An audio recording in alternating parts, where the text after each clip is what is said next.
Big boss Malayalam season 6 Malayali പ്രേക്ഷകർക്ക് ഒന്നടങ്കം സുപരിചിതമായി മാറിയ താരമാണ് സിജോ.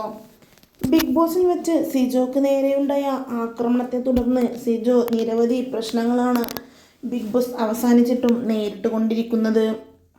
അതേ തുടർന്ന് സിജോക്ക് നിരവധി തവണയാണ് വീണ്ടും ചെന്നൈയിലേക്ക് പോകേണ്ടി വരികയും സർജറികൾ എല്ലാമായി നടന്നുകൊണ്ടിരിക്കുന്നതുമൊക്കെ.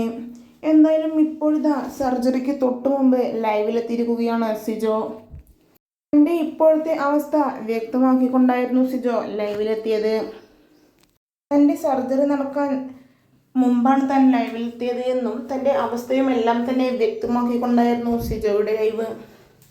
തൻ്റെ താടിയിലെ സ്ക്രൂ എടുക്കാനുള്ള ഓപ്പറേഷനാണ് എന്നും ഒപ്പം തന്നെ ഓപ്പറേഷനെ തുടർന്ന് എന്തെല്ലാം സംഭവിക്കുമെന്ന് തനിക്കറിയില്ല എന്നും ഓപ്പറേഷൻ സംഭവിച്ചാൽ തൻ്റെ ചുണ്ട് മരവിക്കുമോ എന്നെല്ലാമുള്ള ഭയത്തോടു കൂടിയാണ് സിജോ ഇന്ന് ലൈവിലെത്തിയിരിക്കുന്നത്.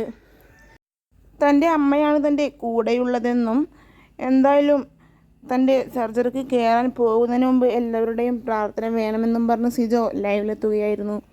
എന്തായാലും സിജോക്ക് വേണ്ടി ആരാധകർക്ക് പ്രാർത്ഥിക്കുക മാത്രമേ ഒരു വഴിയുള്ളൂ.